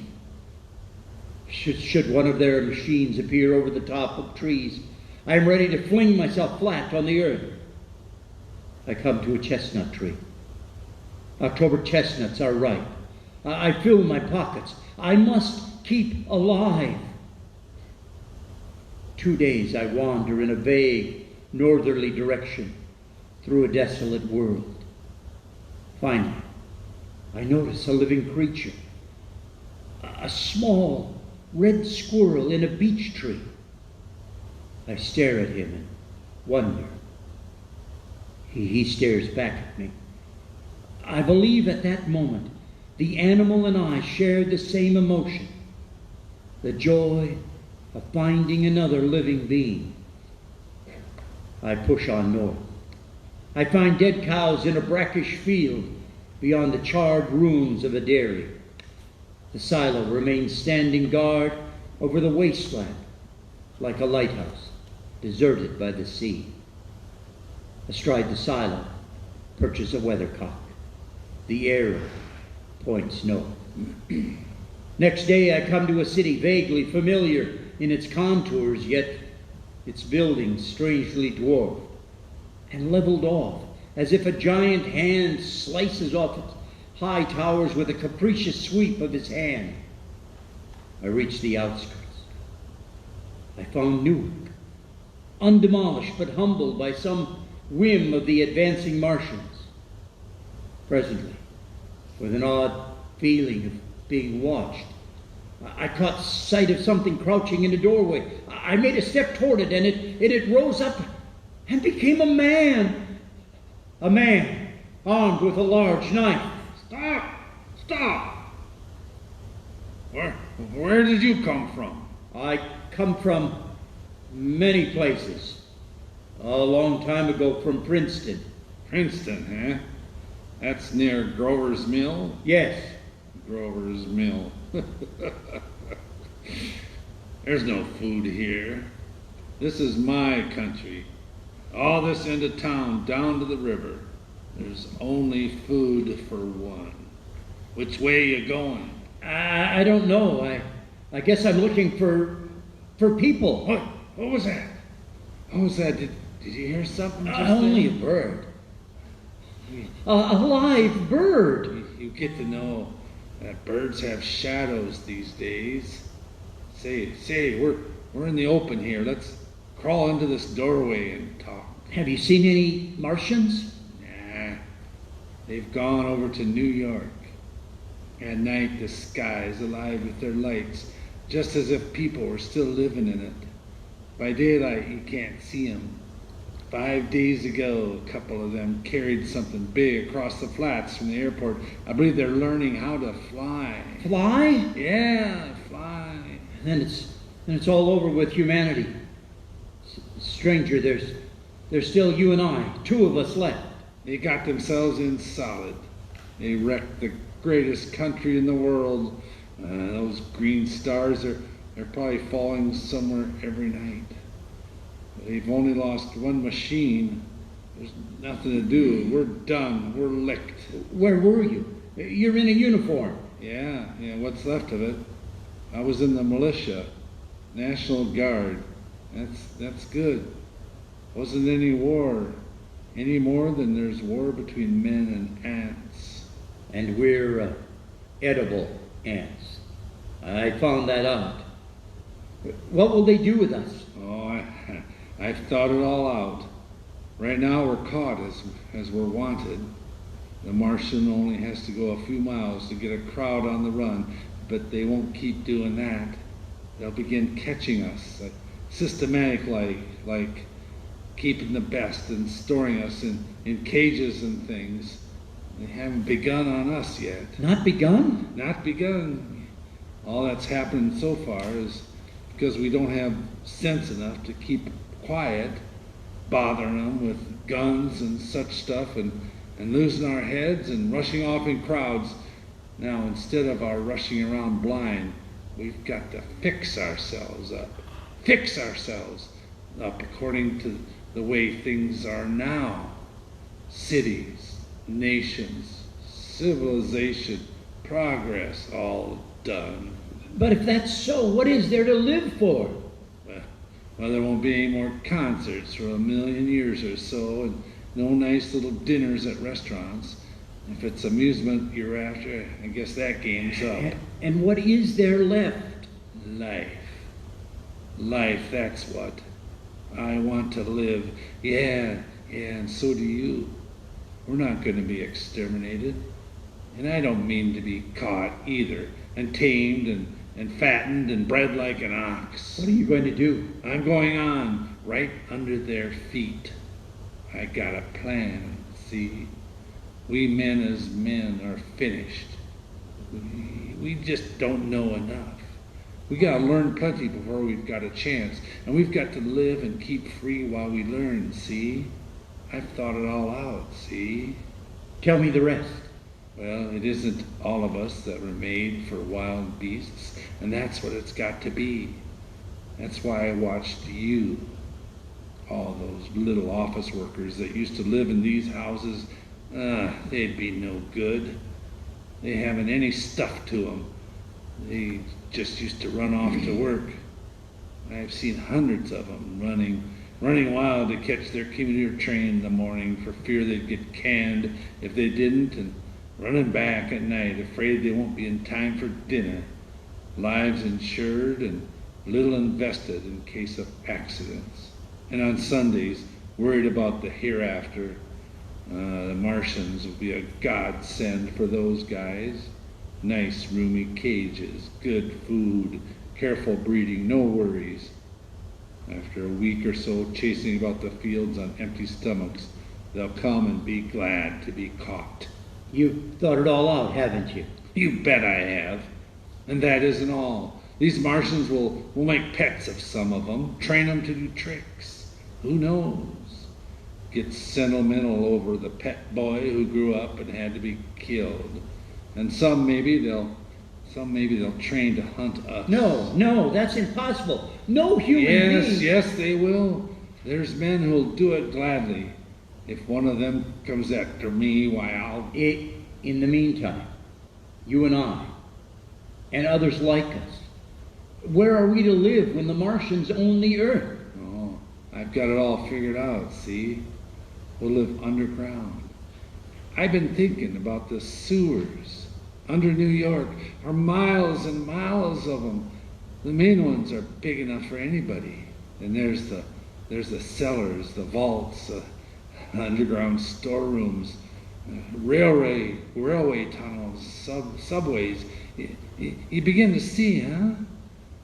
And we'll get a bunch of strong men together. No weak ones. That rubbish out. And you meant me to go. Well, I gave you a chance, didn't I? We won't quarrel about that. Go on. And then we've got to make a safe places for us to stay in, see? And get all the books we can. Books, science books. That's where men like you come in, see? We'll raid the museums. We'll even spy on the Martians. It may not be so much we have to learn before. Just imagine this. 4 or 5 of their own fighting machines suddenly start off heat rays right and left. And not a Martian in them. Not a Martian in them, but men who have learned the way how. It may be even in our time. Gee, imagine having one of them lovely things with its heat ray wide and free. We'd turn it on Martians. We'd turn it on men. We'd bring everybody down to their knees. That's your plan? You and me and a few more of us. We'd own the world. I see. Say, hey, what's the matter? Not to your world. Where you going? Goodbye, stranger. After parting with the artilleryman, I came at last to the Holland Tunnel. I entered that silent tube, anxious to know the fate of the great city on the other side of the Hudson. Cautiously, I came out of the tunnel and made my way up Canal Street. I reached 14th Street, and there again were black powder in several bodies and an evil, ominous smell from the gratings of the cellars of some of the houses. I wandered up through the 30s and 40s. I stood alone on Times Square. I caught sight of a lean dog running down 7th Avenue with a piece of dark brown meat in his jaws and a pack of starving mongrels at his heels. He made a wide circle around me as though he feared I might prove a fresh competitor. I walked up Broadway in the direction of that strange powder, past silent shop windows displaying their mute wares to empty sidewalks, past the Capitol Theater, silent, dark, past a shooting gallery where a row of empty guns faced an arrested line of wooden ducks. Near Columbus Circle, I noticed models of 1939 motor cars in the showrooms facing empty streets. From over the top of the General Motors building, I watched a flock of black birds circling in the air. I hurried on. Suddenly I caught sight of the hood of a Martian machine standing somewhere in Central Park, gleaming in the late afternoon sun. An insane idea! I rushed recklessly across Columbus Circle and into the park. I climbed a small hill above the pond at 60th Street. From there I could see, standing in a silent row along the mall, 19 of these great metal titans. Their cowls empty, their great steel arms hanging listlessly by their sides. I looked in vain for the mountains and inhabitants of those machines. My eyes were attracted to the immense flock of black birds that hovered directly below me. They circled to the ground, and there, before my eyes, stark and silent, lay the Martians, with the hungry birds pecking and tearing brown shreds of flesh from their dead bodies. Later, when their bodies were examined in the laboratories, it was found that they were killed by the putrescive and diseased bacteria against which their systems were unprepared. Slain, after all men's defenses had failed, by the humblest thing that God in his wisdom put upon this earth.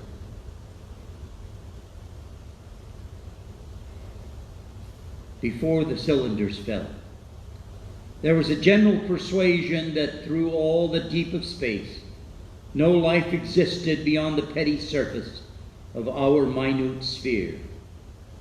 Now we see further. Dim and wonderful is the vision I have conjured up in my mind of life spreading slowly from this little seedbed of the solar system throughout the inanimate vastness of space. But that is a remote dream. It may be that the destructions of the Martians is only a reprieve.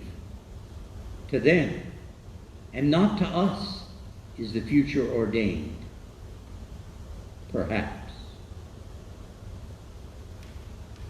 Strange it now seems to sit in my peaceful study at Princeton, writing down this last chapter of the record begun at a deserted farm in Grover's Mill. Strange to see from my window the university spires, dim and blue through an autumn April haze. Strange to watch children playing in the streets. Strange to see young people strolling on the green where the new spring grass heals the last black scars of a bruised earth. Strange to watch the sightseers enter the museum where the disassembled parts of a Martian machine are kept on public view. Strange when I recall the time when I first saw it, bright and clean-cut, hard and silent, under the dawn of that last great day.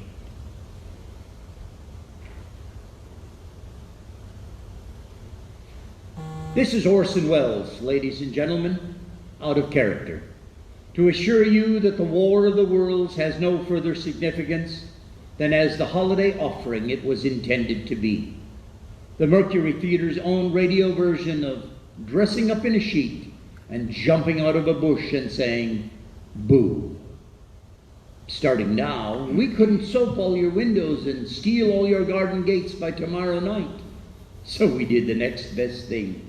We annihilated the world before your very ears and utterly destroyed the CBS. You will be relieved, I hope, to learn that we didn't mean it and that both institutions are still open for business. So goodbye, everybody, and remember the terrible lesson you learned tonight. That grinning, glowing, globular invader of your living room is an inhabitant of the pumpkin patch. And if your doorbell rings and nobody's there, that was no Martian. It's Halloween.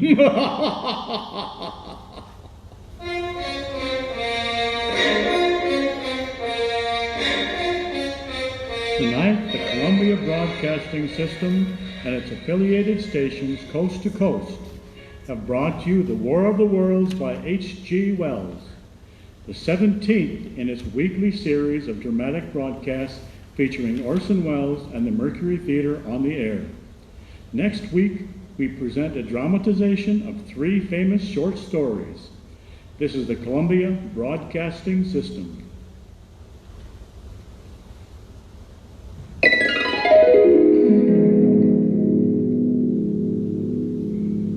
And with that, ladies and gentlemen, the Mercury's play came to an end.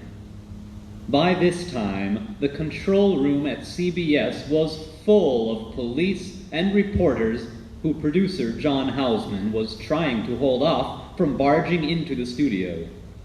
But now that the broadcast had concluded, just how long could he hold them at bay? And what of the listeners who had been frantically calling in to the switchboard? How would the public, swept up in waves of hysteria caused by this Halloween prank, come to change the lives of Orson Welles, Howard Koch, and even the future of broadcasting itself? Stay tuned and find out after a word from our sponsor. Merry Christmas, everyone. Christmas? Already? Wow, time sure flies when you're spending quality time with your family in your all-American brand deluxe backyard bomb shelter. Oh, you too. Merry Christmas, Mother. Merry Christmas, one and all. And you couldn't ask for a finer Christmas than one brought down the chimney by all-American brands.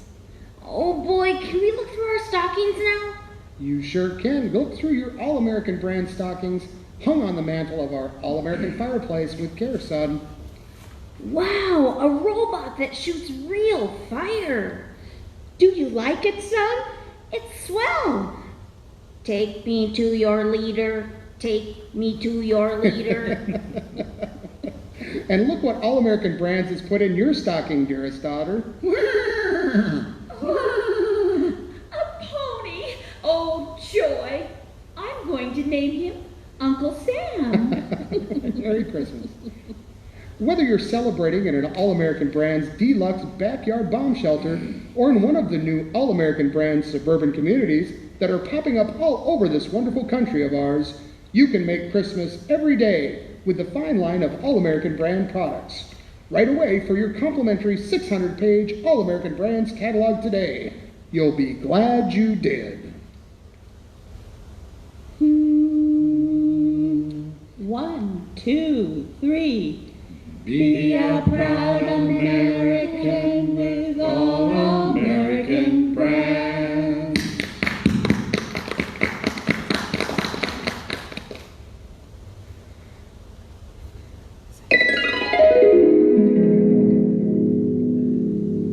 You are listening to WBFR Playhouse of the Air. This is your host, Freddie Fillmore.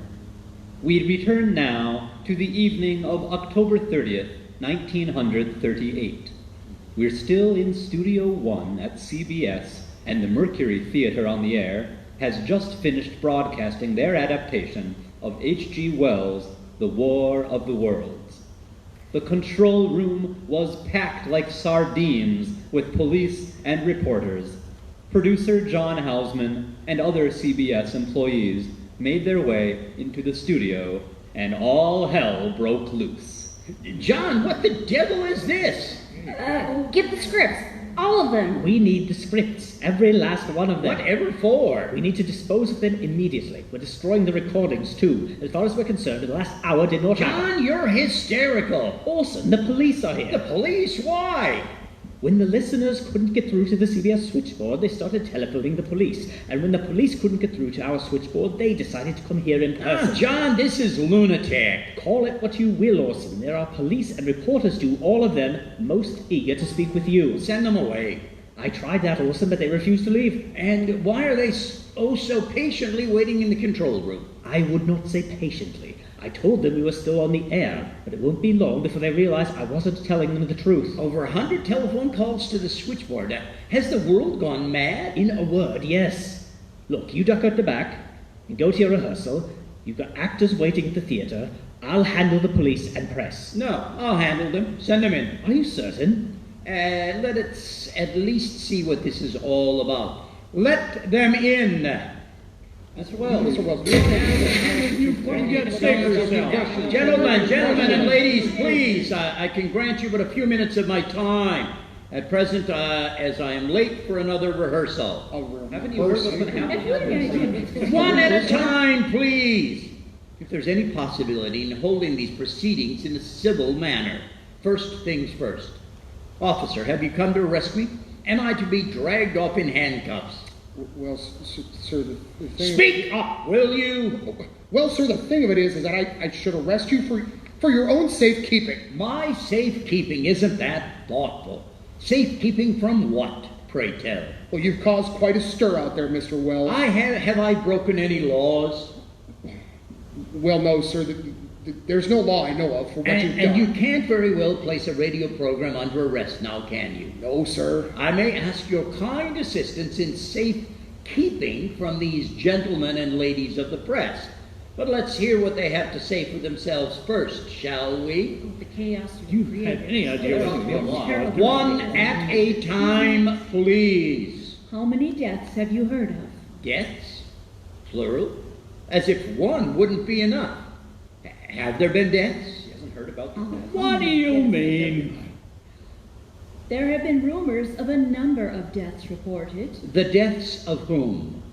Your listeners, the audience, a lot of them believed your damn play was real, and it set them off running into the streets for their lives. And some of them perished? How so? Mobs can get pretty ugly sometimes. There are no Martians. There was no attack. Are you speaking from fact? Do you have any actual evidence beyond rumor that harm has come to anyone at all? We trust our sources. Mr. Wells, what do you know about the fatal stampede in New What Jersey? about Suicides? How on earth is, in 1 hour's time, could such sordid events already be reported as fact?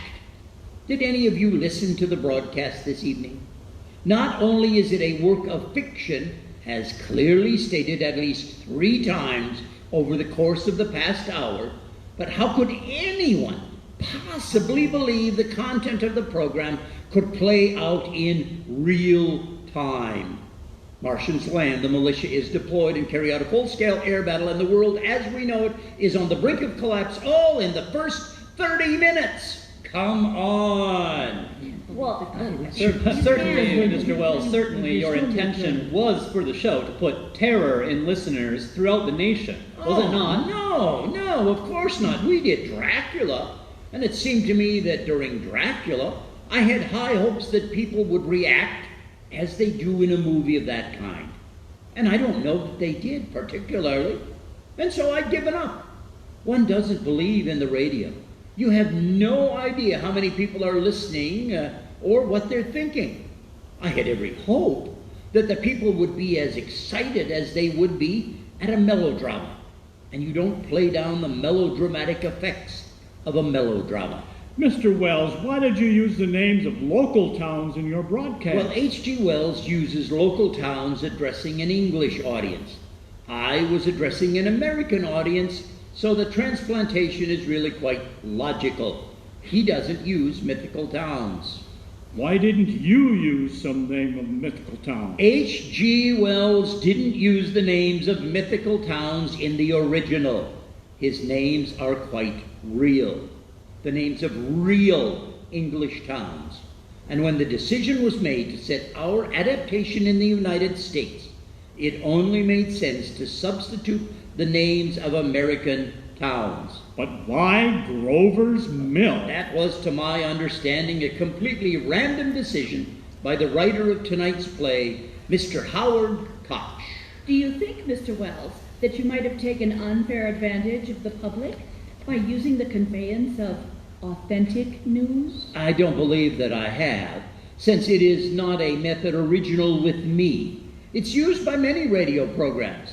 I am terribly shocked by the effect it's had, but I do not believe the method is original with me or particular to the Mercury Theater's presentation.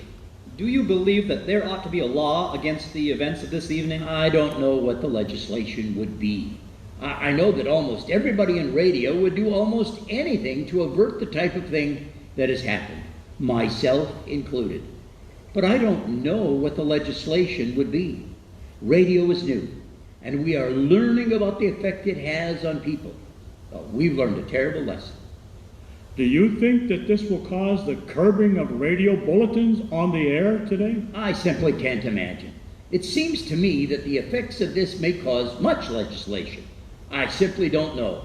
It is the wisdom of radio executives and of an organized public that will decide these things for us. It is not up to me to speak. I am the accused. Ladies and gentlemen, please. My name is John Houseman, and I am a producer of this program, and Mr. Wells has no further comments at this time. A formal press conference will be arranged as soon as possible. I'd like to make one final comment, if I may. Every radio program tries to be more dramatic than life. Every play tries to be more dramatic than life. And every movie, not less so. I would have been surprised and as hurt as anybody would if they were told that a presentation was less effective than life. If you will now kindly excuse me. We deserve to know.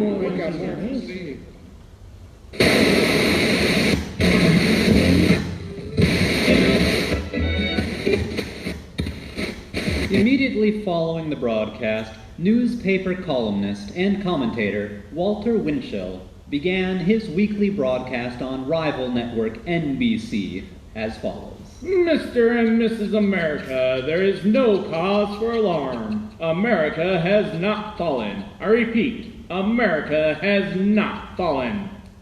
Winchell contributed to a lot of the confusion over at NBC because no sooner were we off the air than he was saying, "There's no cause for alarm," to a whole different set of people, those who had been tuned into NBC all evening and had not heard our tale of the Martian's landing.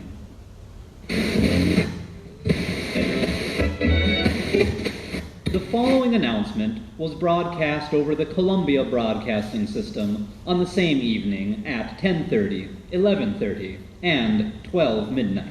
For those listeners who tuned in to Orson Welles' Mercury Theater on the air broadcast from 8 to 9 p.m.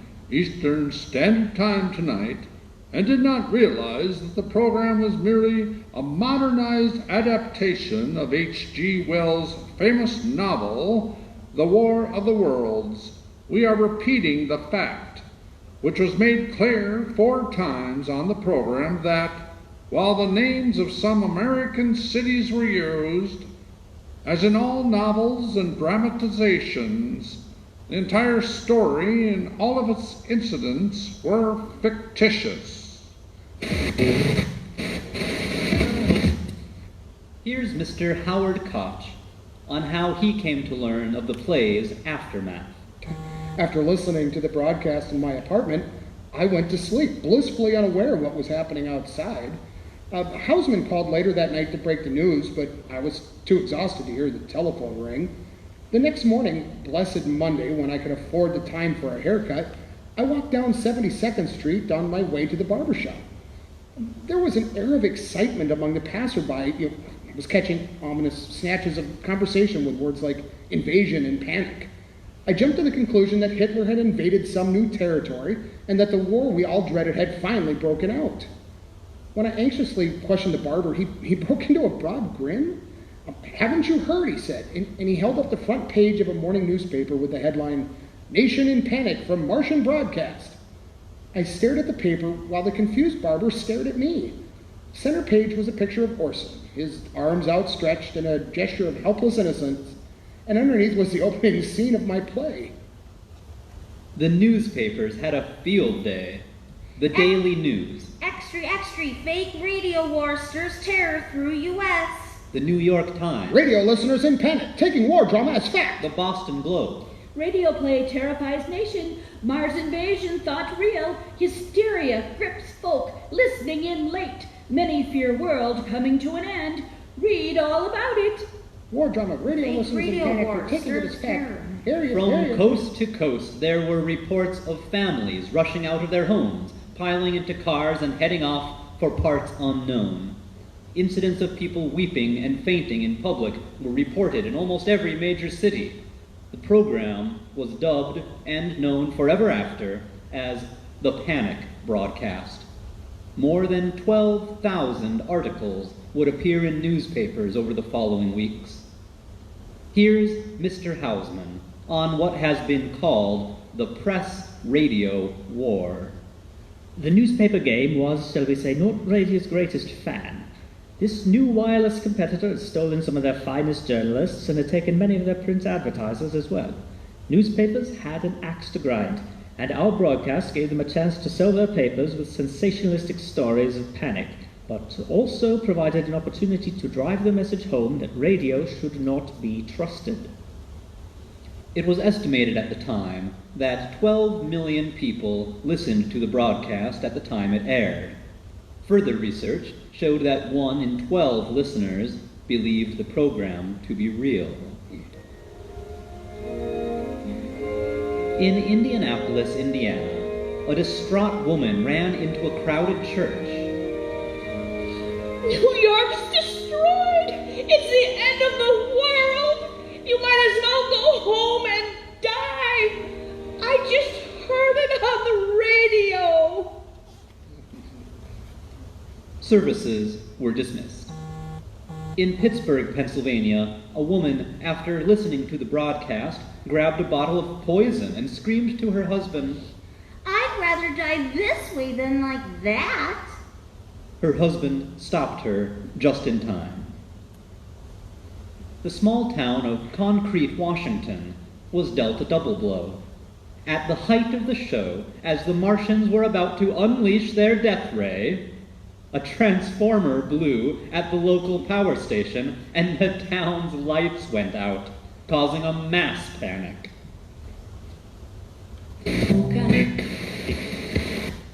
On the following morning, Halloween, a press conference was held at CBS.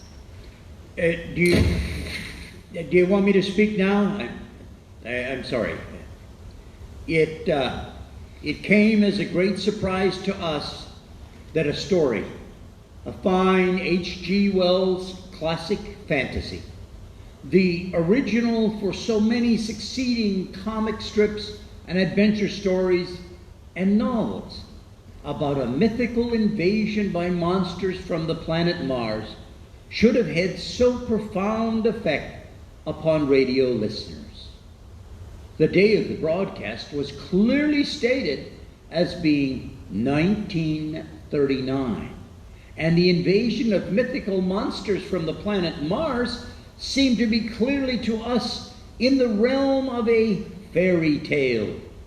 Oh, of course, we are shocked and deeply regretful about the results of last night's broadcast. Most radio newspaper columnists bitterly condemned the broadcast as a horrible prank on innocent, unsuspecting people.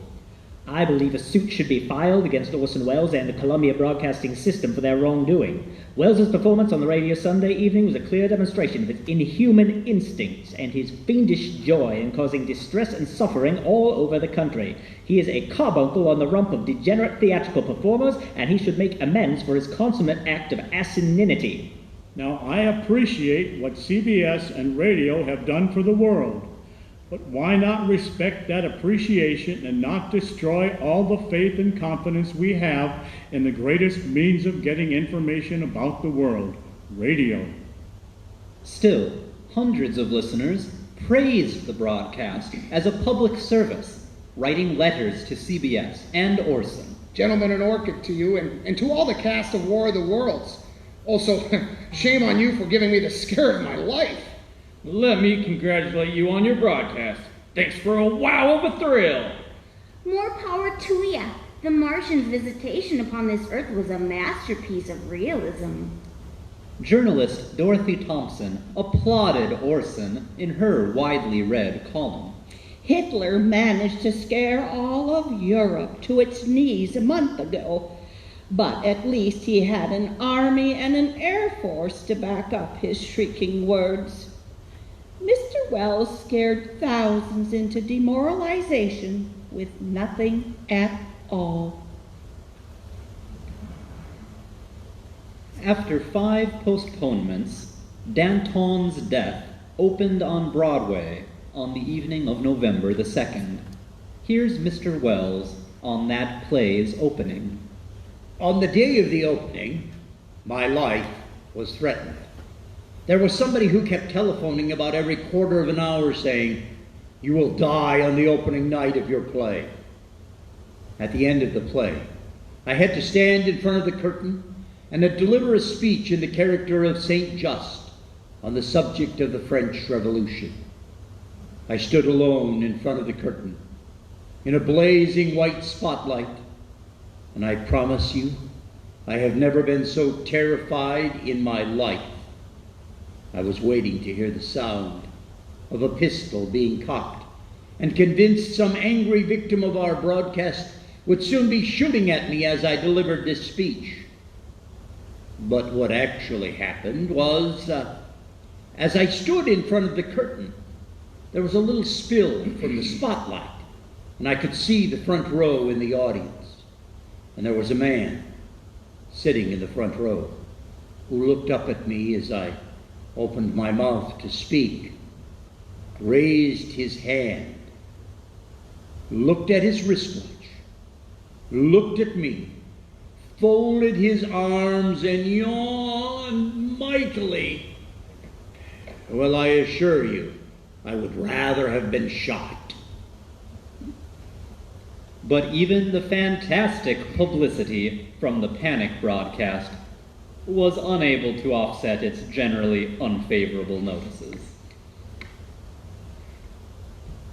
Lawsuits piled up, and legal actions were filed against CBS and Orson, totaling more than $1 million in claimed damages, injuries, miscarriages, and distresses of various kinds as a result of the presentation. They all failed in court, while many didn't even make it to trial. H.G. Wells, the author of the novel, was unhappy about not being paid for rights to broadcast an adaptation of his novel. Wells felt he had been duped, but an exchange of letters between his New York agents and CBS led to payment as well as an apology. Then, gradually, after about 2 weeks, the excitement subsided.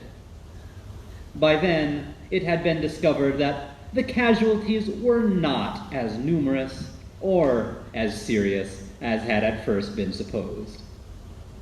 Later, the Federal Communications Commission held some hearings and passed some regulations. CBS made a public apology. With that, the official aspects of the incident were closed. Despite the War of the Worlds' dismal Crossley rating of 5.4, the fury it created proved to the Campbell's Soup Company that people were listening and signed on as a sponsor at a most lavish figure. Beginning December 9th, the Mercury Theater became the Campbell Playhouse. The makers of Campbell Soups presents the Campbell Playhouse. Orson Welles, producer. Tonight, Orson Welles takes over the direction of the Campbell Playhouse and offers you, as his first production, America's bestseller, Daphne de Meur's Rebecca. Exciting news indeed, as I am here to welcome the white hope of the American stage as the director and star of the Campbell Playhouse. In late 1938, Princeton University social psychologist Hadley Cantrill conducted an in-depth study of the public reaction to the broadcast. Poring over the radio listening statistics, he sent out thousands of surveys and conducted more than 100 interviews of listeners, which Cantrill published as a book the following year.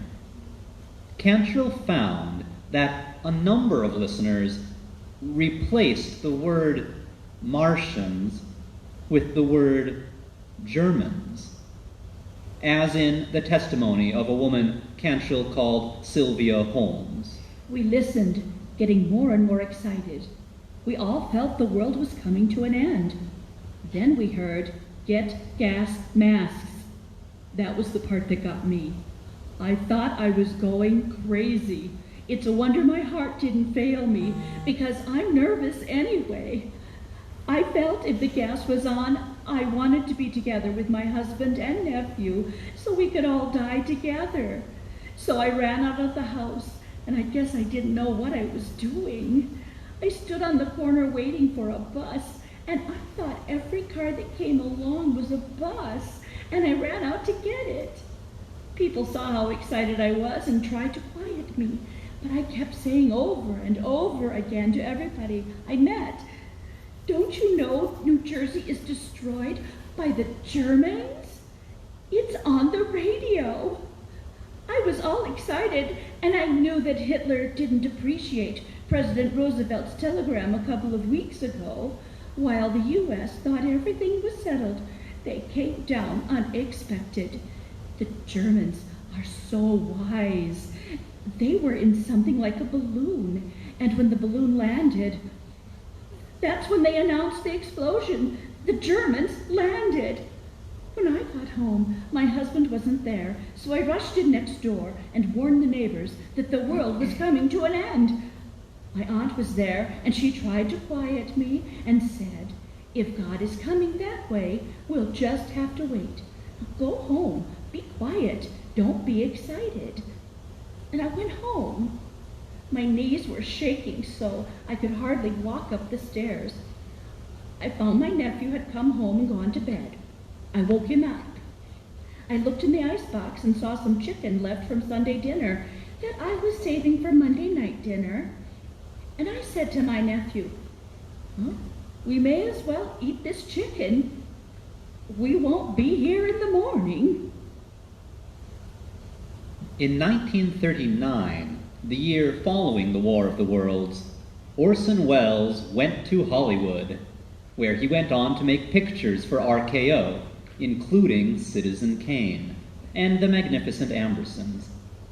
Mr. Howard Koch went to Hollywood as well, where he was screenwriter of the Warner Brothers pictures Sergeant York and Casablanca. Both gentlemen are reminded of and asked frequently about their War of the Worlds broadcast. Here's a word from Mr. Welles. I still meet people all over the place, everywhere in the world, who've had experiences, bitter or otherwise, as a result of our little experiment in broadcasting. Oh, just the other day I was on the ferry and some people said to me, "Hey, there you are, Orson. Well, you sure scared us. We were on our honeymoon, my wife and I." I'm sorry to say they were an ancient couple, but there they were. We were on our honeymoon and had a little portable radio. We were out there by the lake and heard what you said. We came right back home. Spoiled the honeymoon. But glad to see you, Orson. That kind of thing followed me all over the world since then. I suppose we had it coming to us, because in fact we weren't as innocent as we meant to be. When we did the Martian broadcast, we were fed up with the way in which everything that came over this new magic box, the radio, was being swallowed. People, you know, do suspect what they read in the newspaper and what people tell them. But when the radio came, and I suppose now television, anything that came through that new machine was believed. So, in a way, our broadcast was an assault on the credibility of that machine. We wanted people to understand that they shouldn't take any opinion pre-digested, and they shouldn't swallow everything that came across through the tap, whether it was radio or not. But as I say, it was only a partial experiment. We had no idea the extent of the thing, and I certainly, personally, had no idea what it would mean to me. The broadcast would become, in the end, the most famous radio program in history. Or, as producer John Houseman called it, The War of the Worlds was a magic act, one of the world's greatest, and Orson was just the man to bring it on.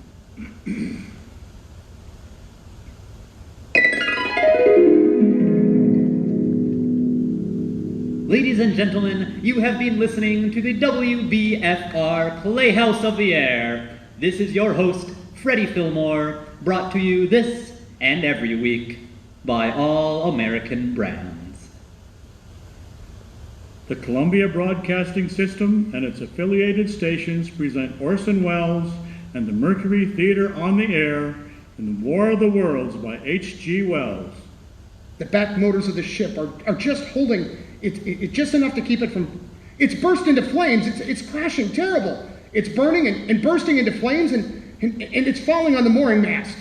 All the folks agree that this is terrible. This is the worst of the worst. One of the worst catastrophes in the world. It's smoke, and it's in flames now. The frame is crashing to the ground, not quite to the mooring mast. Oh, the humanity. I can't talk, ladies and gentlemen, and everybody can hardly breathe and talk in this screaming. This is the worst thing I've ever witnessed. What's that? There's a jet of flame springing from the mirror, and it leaps right at the advancing men. It strikes them head on. Good Lord, they're turning into flame. Ever since the Japanese attack on Pearl Harbor, many Americans find themselves living in constant fear of another surprise attack. The President has authorized the deportation and incarceration of Japanese Americans for their own safety and ours. Good evening, ladies and gentlemen. From the Meridian Room in the Park Plaza Hotel in New York City, we bring you the music of Ramon McClellan. The Red Menace is a real threat to all Americans. Senator McCarthy is doing all he can to stamp out the scourge upon us and urges you to report any suspected communist activity to your local authorities. For the only hope in overcoming the fear that is crippling Citizens our of the great nation, is... I shall not try to conceal the gravity of the situation that confronts the country, nor the concern of your government in protecting the lives and property of its people. In the midst of what's being called the Cuban Missile Crisis, President Kennedy has raised the U.S. alert level to DEFCON 2. Americans live in fear of nuclear war, and Russian leader Nikita Khrushchev went so far as to say that, quote, the survivors of a nuclear war would envy the dead. Good evening, ladies and gentlemen. This is Carl Phillips speaking to you from Grover's Mill, New This is a test of Jersey. the emergency broadcast system. The broadcasters of your area, in voluntary cooperation with the FCC and other authorities, have developed this system to keep you informed in the event of an We are emergency. bringing you an eyewitness account of what's happening on the Wilmot Farm, Grover's Mill, New Jersey. The nation's first 24-hour cable news network has launched and will be bringing viewers breaking news all day and all night, politics, weather, and the joys and fears of our daily life will be broadcast nonstop around We the now world. return you to Carl Phillips at Grover's At the Mill. moment, local police and the sheriff's office, district attorney, fire officials, and school officials are giving the latest details into the deadliest school massacre in U.S. history. Ladies and gentlemen, am I on? President George W. Bush said Sunday he is confident the nation will rebound from this week's terrorist attacks, and he urged Americans to go back to work on Monday, knowing that their government is determined to rid the world of the A evildoer. black smoke, sir. It's moving this way, flying close to the ground. It's moving fast. Put on gas masks! Just days after the execution murder of American journalist James Foley, the Obama administration acknowledged that the Islamic State militant group is more dangerous than it was just 6 months ago. 2x2L calling CQ. 2x2L calling CQ. 2x2L calling CQ. New York. Isn't there anyone on the air? Isn't there anyone on the The air? only thing we have to fear is fear itself. Nameless, unreasoning, unjustified terror, which paralyzes Menace is a real threat to all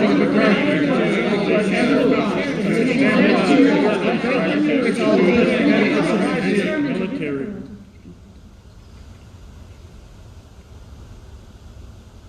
Good night.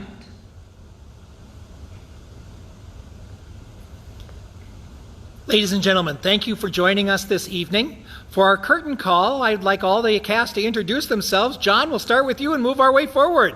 Hi, John Magnuson. Denny Johnson. Aaron Juliet. Ann Highness. Joanne Whitlock. Holly Gisler.